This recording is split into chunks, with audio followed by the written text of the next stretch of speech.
बिस्मिल्लाहिर्रहमानिर्रहीम and welcome to the class. जो हमारा क्लासिकल जेनेटिक्स था, जिसको हम मेंडेलियन जेनेटिक्स भी बोलते हैं, we are done with it. वो पोर्शन हमारा कवर हो चुका है। Now we will move to the modern genetics and the emerging genetic technologies. So among these emerging genetic technologies, CRISPR-Cas9 and gene editing is one of the very useful, vital and robust technique of modern days genetics. It has significant effects. So you need to know how it works, what is the mechanism of CRISPR-Cas9 and what are the advantages and what are the limitations. Today we will be talking about all these in detail.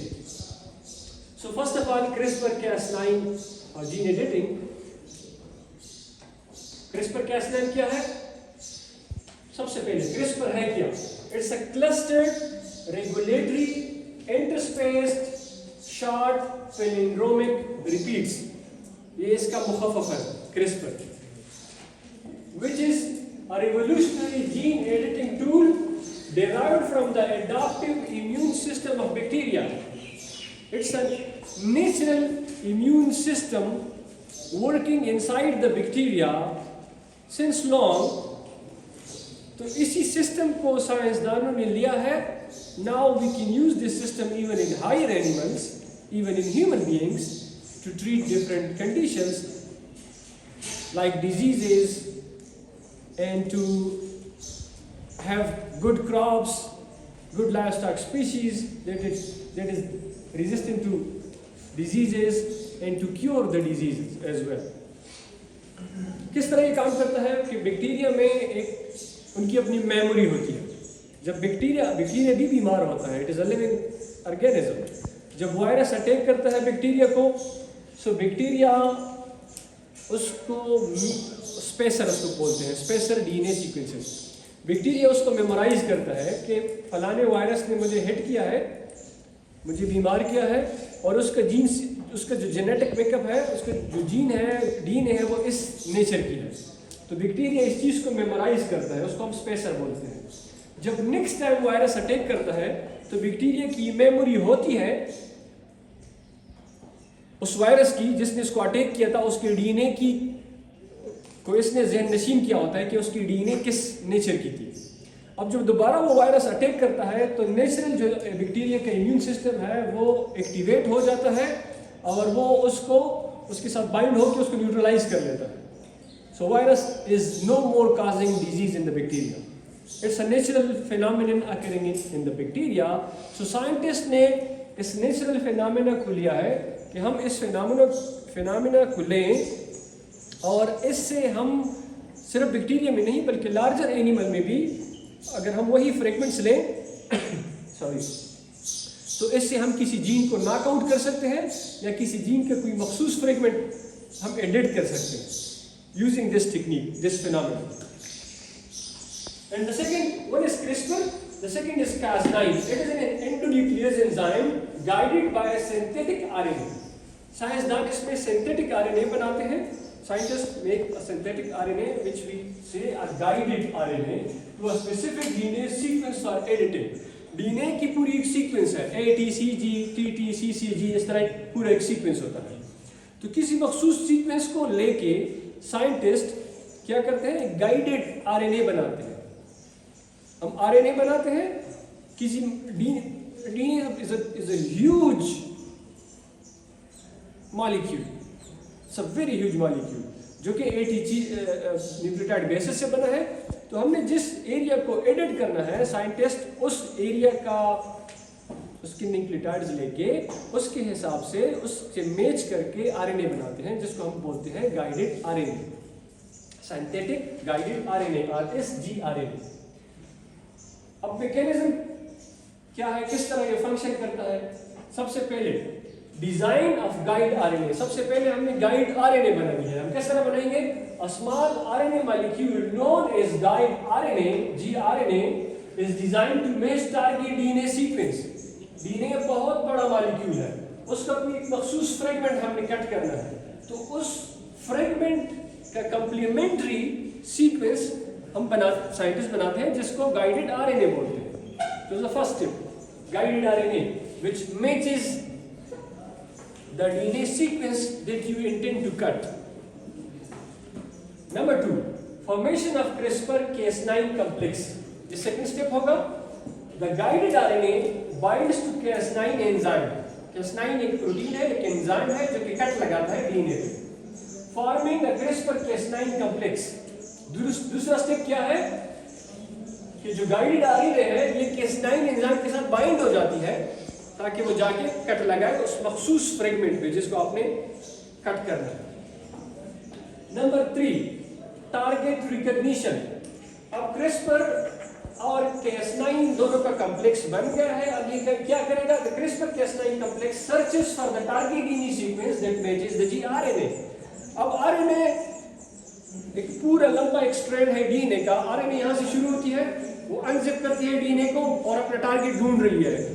RNA इस तरह जा रही है, यहाँ पे पहुंच के उसको अपना टारगेट मिल जाता है। यहाँ पे ATCG इस तरह है, तो ये अपने टारगेट को पहचान लेती है, इसको डबल हेलिक्स को अनवाइंड कर लेती है और यहाँ पे कट लगा देती है। Cas9 एंजाइम जो है यहाँ पे कट लगा देती है अपने मखसूस एरिया पे। समझ आ रही बात की? आरएनए ने इस मखसूस जगह को लोकेट कर लिया, आते आते उसको अपना मैच मिल गया, ये मेरा मैच है। उसके साथ जब इसने मैच होना है तो पहले Cas9 उस पे कट लगा। थर्ड स्टेप, फोर्थ स्टेप पे DNA cleavage. When the target sequence is found, target sequence मिल गया आरएनए को, अब क्या होगा? The Cas9 enzyme cuts the DNA at the location, यहां पे कट लगाएगा, creating a double strand break. जो डबल स्ट्रैंड एक पूरा डबल स्ट्रैंड था यहाँ पे वो कट हो गया, इस एरिया में कट हो गया। अब क्या होगा? रिपेयर देखेंगे। अब सिर्फ डीएनए लंबा स्ट्रैंड है वो बीच में से कट गया, तो अब सेल जो है वो अपना रिपेयर मैकेनिज्म एक्टिवेट कर देता है। It is a natural mechanism. अब दो सूरत है। अच्छा, repair mechanism, the cell natural repair mechanism is activated and one of the two things can happen. Natural mechanism शुरू हो जाता है रिपेयर का, तो दो सूरतें होगी, इधर नॉन होमोलोगस एंड जॉइनिंग और homologous recombination. Non homologous end joining में क्या होगा? The break is repaired but often with errors. यहां पे कट लग गया तो कुछ डीएनए इस साइड पे रहेगी, कुछ इस साइड पे रहेगी. अब नॉन होमोलोगस जो है रिपेयर मैकेनिज्म ऑन हो गया, डीएनए खुद को जोड़ेगा, डीएनए इस तरह कट तो नहीं रह सकता, वो खुद को जोड़ेगा, लेकिन यहाँ पे एरर्स होंगे. The break is repaired but often with errors leading to gene knockout. Gene तब काम करेगा जब वो पूरा प्रोटीन बनाएगा. ठीक है, प्रोटीन क्या है? अमाइनो एसिड मिलकर प्रोटीन बनाते हैं. अमाइनो एसिड क्या चीज बनाती है? कोडॉन बनाती है. तो अब एक प्रोटीन बन रहा है, बनते बनते यहाँ पे रुक गया, अब वो पूरी चीज कंप्लीट नहीं है, तो वो आगे जब इससे ये इस तरह है जैसे एक वेस्टकट कह लें या शर्ट या कमीज कह लें, तो ये पूरी तरह नहीं बना, इसका कुछ हिस्सा इधर रह गया प्रोटीन, कुछ उधर है. तो जब ये दोनों ये जब मिलता है तो अगर ये प्रॉपरली ना मिले तो वो कमीज नहीं हुई, कुछ और होगी. ठीक है, अगर इसके बाजू ना हो या पूरी तरह स्टिचिंग कंप्लीट ना हो तो ये कमीज पूरी तरह नहीं होगी. सो ये जीन नॉकआउट होगा, फिर वो किसी इस्तेमाल का नहीं होगा, कमीज इस्तेमाल का नहीं होगा, वास्केट इस्तेमाल का नहीं होगा, जो प्रोटीन बन जाएगा वो किसी काम का नहीं होगा, वो नॉकआउट हो जाएगा. ठीक है, ये पहला मैकेनिज्म, नेचुरल मैकेनिज्म. दूसरा मैकेनिज्म ये है कि a template with desired edit is provided. Scientist ने जब यहाँ पे काट लिया इस मखसूस जगह को, अब इसका अल्टरनेट दे देते हैं डीएनए को. ये जगह तो कट गई ना, यहाँ तक स्ट्रैंड ठीक है, यहाँ पीछे भी, लेकिन ये जगह कट गई. अब साइंटिस्ट उसका अल्टरनेट देते हैं, कोई भी अल्टरनेट इसका दे देते हैं इस तरह. अब डीएनए जो है वो खुद, वो भी सीक्वेंस होता है, ATCG न्यूक्लियोटाइड बेस का सीक्वेंस होता है, वो यहाँ पे मैच करता है. अब आपने जिस मर्जी का एडिट उसको देना है, जिस मर्जी का जीन आपने इंसर्ट करना है या फ्रेगमेंट आपने इंसर्ट करना है वो आप इंसर्ट कर लें, और जिस मर्जी का आपने निकालना है. अगर कोई 2-3 न्यूक्लियोटाइड चेंज होके सिंगल न्यूक्लियोटाइड पॉलीमॉर्फिज्म, पॉलीमॉर्फिज्म की वजह से कोडॉन चेंज हो जाता है, अमीनो एसिड चेंज हो जाता है। एक अमीनो एसिड चेंज होने की वजह से कोई बीमारी आती है तो वी हैव CRISPR-Cas9। हम उस जगह को काट लेते हैं, उसकी जगह ठीक वाला, सही वाला, अच्छा वाला एडिट हम डाल लेते हैं, तो हमारे पास सही प्रोटीन बनेगा और जिस एक म्यूटेशन की वजह से बीमारी आ रही है वो बीमारी उससे हम छुटकारा पा लेते हैं। So a template with desired edit is provided and the cell uses it to repair the break. Cell जब उस ब्रेक को रिपेयर करता है तो उस एडिट को जो हमने प्रोवाइड किया है उसी को वो वहां पे लगा लेता है, फिक्स कर लेता है। Incorporating edits into the genome, उस जीनोम में उसी जगह पे वो एडिट जो है वो इनकॉर्पोरेट होता है। The intended one, the good one, the one we want to insert, वो वहां पे insert हो जाता है। So this is the mechanism. अब ये किस तरह काम करता है, अब मैं इसको फिगर से समझाते हैं, इलस्ट्रेशन से अच्छी समझ आ जाएगी इसको। This is Cas9 enzyme, ठीक है, ये एंजाइम, ये हमारे पास है गाइडेड आरएनए, ठीक है। पहला स्टेप हमारा क्या था, डिजाइन ऑफ गाइडेड आरएनए, हमने गाइडेड आरएनए बना लिए, ये हमारे पास गाइडेड आरएनए। इस जगह को हमने काटना है तो इस जगह के हिसाब से हमने आरएनए बना ली, उसी से मैच करके आरएनए हमने बना ली, तब उसको complementary strand RNA, guided RNA. दूसरा स्टेप है फॉर्मेशन ऑफ CRISPR-Cas9 कॉम्प्लेक्स। जो गाइड आरएनए है वो CRISPR-Cas9 के साथ बाइंड हो जाता है, Cas9 एंजाइम और gRNA ये बाइंड हो जाता है, कॉम्प्लेक्स बना देता है। थर्ड स्टेप क्या है, target recognition. CRISPR-Cas9 complex search for the target DNA sequence that matches the. अब ये gRNA इस तरह ये पूरी लंबी डीएनए फ्रेगमेंट है, सीक्वेंस है, उसी को ये इस तरह मैच कर रहा है, आते आते यहाँ पे इसको अपना मैच मिल गया, ठीक है। थर्ड स्टेप, इसको अपना मैच मिल गया। फोर्थ स्टेप क्या है, डीएनए क्लीवेज। ये अपने इंटेंडेड साइड पे क्लीवेज वहां पे कट लगा है, उसको सिर्फ जिस तरह सीजर से हम काटते हैं उस एरिया को ये काट लेगा। In the target sequence is found the Cas9 enzyme cuts the DNA at the location creating a double strand break। Double strand break हो गया सॉरी। अब रिपेयर का मैकेनिज्म शुरू हो जाएगा।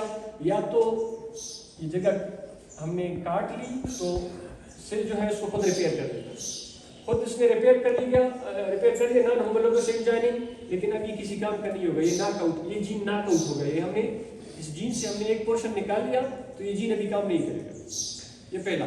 दूसरा ये है कि हमने इसका अल्टरनेट इसको दे दिया कि ये जगह हमने काट ली, दूसरा एडिट हमने उसको दे दिया, एक दूसरा फ्रेगमेंट वो इसके साथ मैच करके इसको पूरे कर लेता है, रिपेयर कंप्लीट हो जाता है and we get the desired edit, the desired gene जो हम चाहते हैं। अब यहाँ पे ये हमारा टारगेट है, ठीक है। टारगेट को ये पहचानेगा और यहाँ पे क्लीवेज, यहाँ पे कट लगेगा। ये है पाम जो हमारा टारगेट सीक्वेंस है उससे पहले कुछ न्यूक्लियोटाइड्स है जिसको पाम बोलते हैं, और ये NGG मतलब यहाँ पे GG होता है, N की मतलब कोई भी न्यूक्लियोटाइड, ATC, तीनों में से कोई भी आ सकता है, लेकिन GG इस पैटर्न का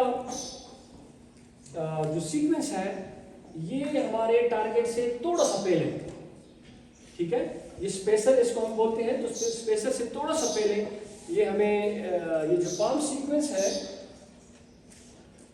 ये जो कॉम्प्लेक्स बना है वो उस जब इस टारगेट को रिकॉग्नाइज करता है तो टारगेट से पहले ये इसके लिए सिग्नल है, it's like it's a green signal, ठीक है। जब हम रुकते हैं इशारे पे तो ग्रीन सिग्नल होता है, उसके बाद हम रुकते हैं, फिर येलो हो जाता है, फिर हम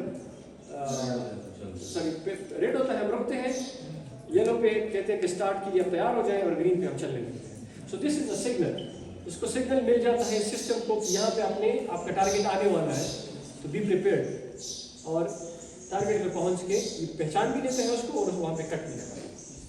तो this is how this system works. अब इसकी एप्लीकेशन क्या है, not out of genes to study functions. छोटे एनिमल्स में, लैब एनिमल्स में, माइस, रेट, ठीक है, और गानापेक्स, रैबिट्स, उसमें हम जीन नॉकआउट रिसर्च करते हैं।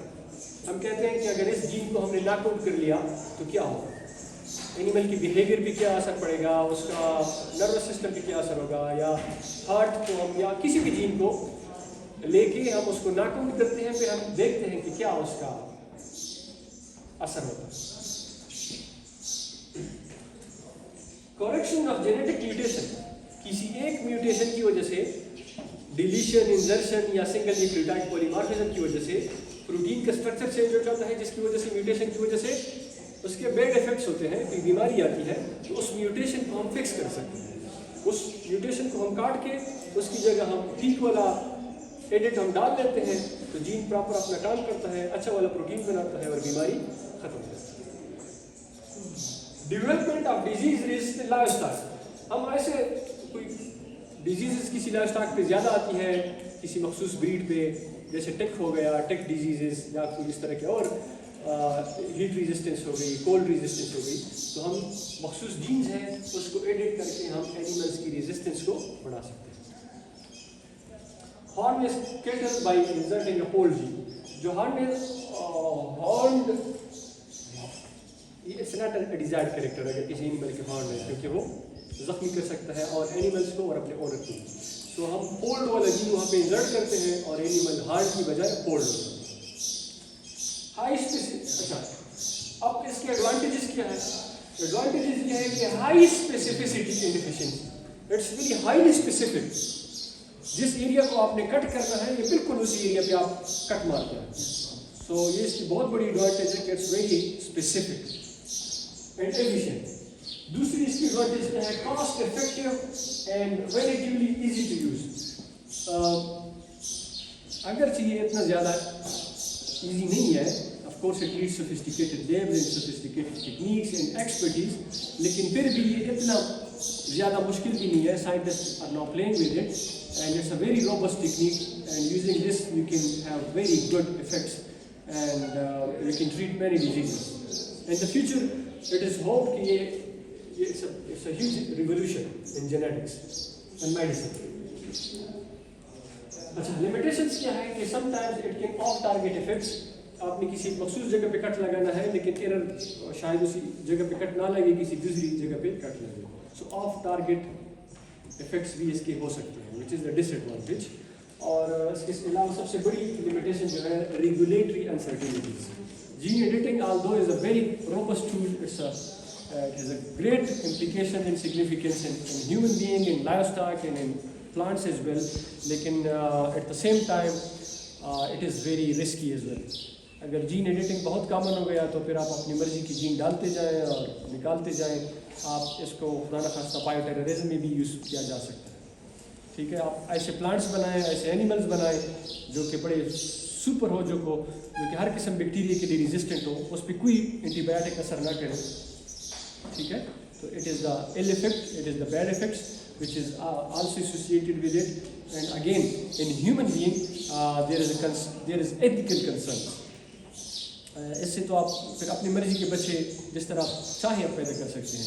आप ब्लू आइज चाहते हैं, आप ग्रीन आइज चाहते हैं, आप टाल चाहते हैं, आप फेड चाहते हैं, आप ज़्यादा रनिंग वाले चाहते हैं। So using this tool is quite convenient। In the future it will be very convenient। So ethical concerns इसके हैं कि कैसे इसको यूज़ किया जाए, किन हालात में यूज़ किया जाए और किस किस पर्पज़ के लिए हम इसको यूज़ कर सकते हैं।